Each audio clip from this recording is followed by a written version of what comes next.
guys, I'm just doing a quick video today on what does a recruitment consultant actually do.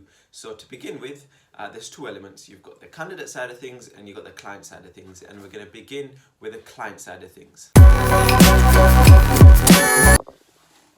Hi guys, so the first step is business development. Now the recruitment consultant needs clients, they need vacancies to fill. That's the first part of the job. So how does a recruitment consultant actually go out there and secure vacancies? Now that can be done in a number of ways via business development. So they need that skill of being able to confidently speak to clients, try and make things happen, because they're not just going to happen on their own. There's a lot of other recruitment consultants out there, and you need to be proactive instead of being reactive.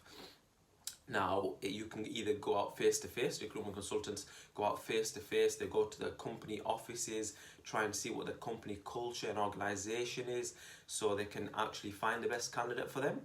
So they'll call prospective clients, can we meet up for a meeting just to talk about recruitment requirements, try and get some leads like that. Failing the face-to-face meetings, recruitment consultants actually do a lot of cold calling. So a lot of the time it's going through candidate and client databases. So for business development, you're going to be going through lists of clients, speaking to companies, trying to get through to the decision maker. Now, when you call an organization, most of the time a receptionist answers, or an office manager, etc. Now, I'll give you an example. If I call a company, hi, I'm wanting to speak to the decision maker, whoever that is. Usually, let's just say it's Julie that answers, who's a receptionist. She's going to give you a number of replies. She's either going to say to you, yes, I'll transfer you to Adam, the director.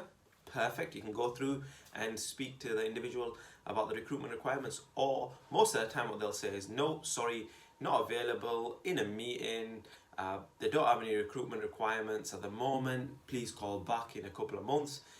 You can send some details across to this email address. So perfect, you've got success from that call as well, because you've got an email address, you've got a lead, you can diary in to call them back in a month.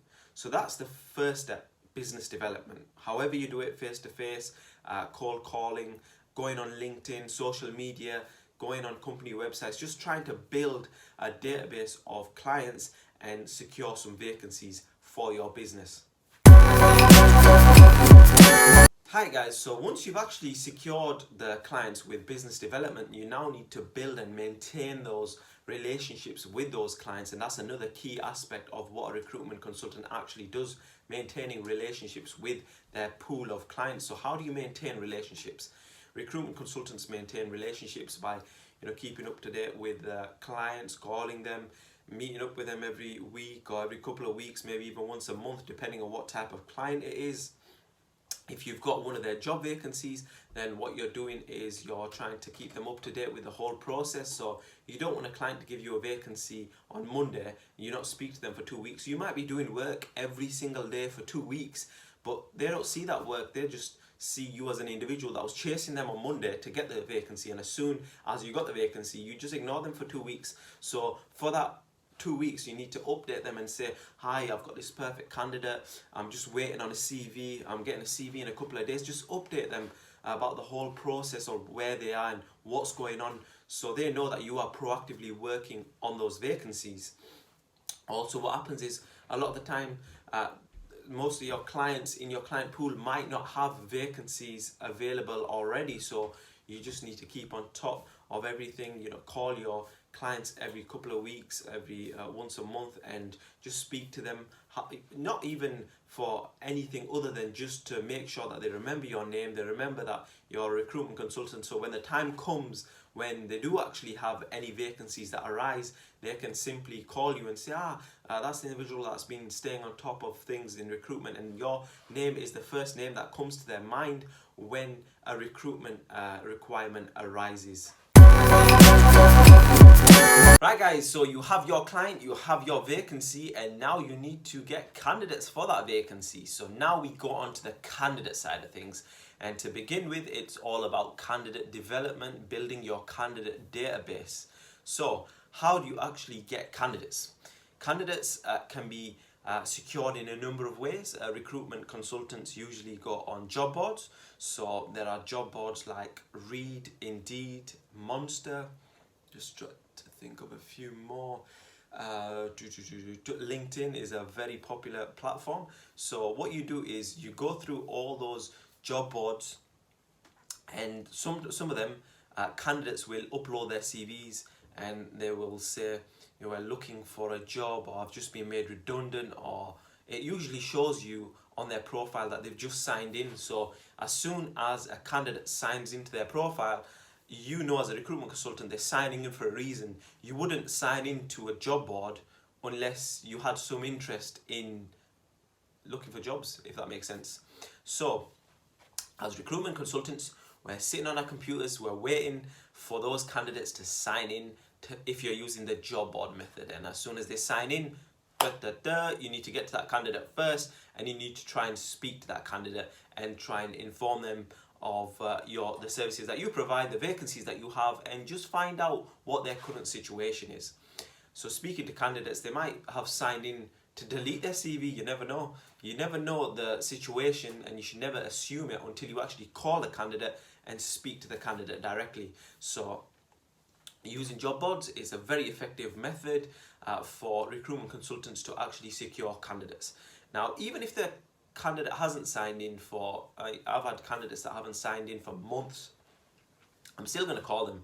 Why am I going to call them? Just to make sure that my name, my services, the job that I have on offer, they remember. So if you're a recruitment consultant, your main aim is to try and build a pool of candidates. So you don't have to have this mindset of, I need candidates now, I need them immediately, I need candidates that are available today.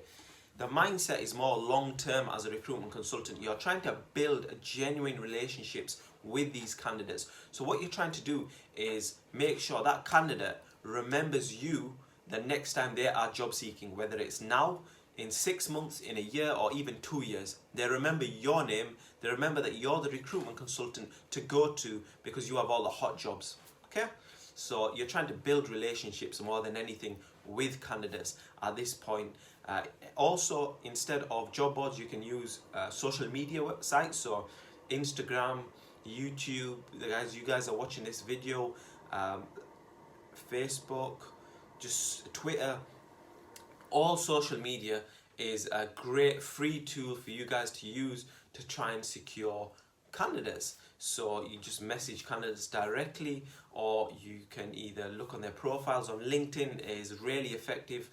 It shows you where they're currently working, how long they've worked there, their whole career, their experience, their skills. So you can have a look at your vacancies, find out who it matches, speak to those candidates, send them a direct message on LinkedIn, send them, they might have their email, so send them an email, give them a call, and just try and speak to them, compliment them. So recruitment consultants usually look at the profile and see what kind of experience the candidate has. If they've worked at a role for 1 month or 2-3 months and it's a short period of time, just even call them and say, how's everything going in your new role? So when you as a recruitment consultant are saying to the candidate, how's everything going in your new role, they're either going to reply with everything's perfect, or this is the worst decision I ever made. I need a recruitment consultant to come and help me out. And that's where you come in and you can help them out, and you've secured a candidate just because you were proactive. So there's a lot of ways that recruitment consultants actually go out there and secure candidates. Okay, so now comes managing the process. So once the recruitment consultant has the client, they have the candidates, they then presented the roles to the candidates, and the candidates show an interest in the role. Now the recruitment consultant has to try and get the candidate's CV, have a look at the CV, give feedback to the candidate if the CV is not right, format the CV themselves, help them. So once they've got the shortlist of CVs, the recruitment consultant then forwards the shortlist of CVs of interested candidates to the client, and then obviously tries to persuade the client to interview the relevant candidates. So once the client is happy to interview the recruitment consultant's candidates, then it's just a case of managing the whole process. So you're then, the recruitment consultants, what they have to do is manage the interview times. So they're going back and forth to the clients. Are you available? Yes, I'm available on Tuesday, Wednesday, and next Thursday. You go back to the candidate. I'm sorry, I'm only available on Monday and Friday. that sucks, and then you have to try and jiggle the two around and try and find that perfect match of that convenient day and convenient time for them both to meet. Now that is an essential role for the recruitment consultant. Now once the recruitment consultant actually has the date, time, interview slot secured, then it's just a case of managing the client's expectations and the client's candidate's expectations. So the candidate will obviously be nervous sometimes, perhaps before an interview. They might just need some assistance from the recruitment consultant. As the recruitment consultant, the client has already given you knowledge and information of exactly what they require, so you have insider information as to what the client requires, so you can then relay that information back on to the candidate and inform the candidate to make them feel a little bit more relaxed, to make sure that they're the right fit. If you've done your job correctly, then they're already the right fit, because you wouldn't have introduced the opportunity to a candidate that isn't the right fit. So then you just speak to the candidate and ensure that they highlight exactly what the client wants to see from a candidate in the interview process. So the recruitment consultant manages the process. They speak to the recruitment directors or contacts, whoever it is, make sure everything's okay. They speak to the candidate, manage the whole process, right down to an hour before the interview. Recruitment consultant calls the candidate, is everything okay? Have you got all your paperwork? The recruitment consultant make sure that the candidate arrives to the interview on time, because the candidate represents the recruitment consultant. They represent the recruitment consultant's brand and business, because if the candidate doesn't turn up or the candidate's unreliable, the client is going to think the recruitment consultant's unreliable and the recruitment company's unreliable, because they're our candidates, and if our candidates are reliable, then we're unreliable. We're not doing what we promised our client we would be doing. So the whole stage and at this point is to make sure everything's controlled, make sure everything's run smoothly. First stage interview, some clients will offer a job to a candidate straight away. Other clients will have to meet the candidate first stage interview, second stage interview, third stage interview. So regardless of how many stages there are, you have to manage the whole process. Now some recruitment consultants actually do the whole interviewing, so they have to do the interview themselves, and then the client is happy to accept whatever the recruitment consultant accepts. In other cases, which I'm more familiar with, is where you just do the introduction and the candidate goes direct to the client for an interview and you just manage the whole process. There's a lot more involved in the job profile of a recruitment consultant and what they actually do. You've got salary negotiation when the candidate gets an offer. You've got counter offers, so if the candidate's existing boss or employee gives them a counter offer to try and convince them to stay, then that's another situation that you've got to deal with. So there's quite a lot that is involved in the recruitment consultant's job profile. They need to be able to confidently speak to clients, confidently manage the whole client side of things, manage the whole candidate side of things, and then manage the whole process together to actually make the deal happen. So hopefully this has given you a good insight into what a recruitment consultant actually does. If you have any questions, feel free to send me a message on any of our social media platforms, and I'll be more than happy to speak to you guys, and fingers crossed you subscribe.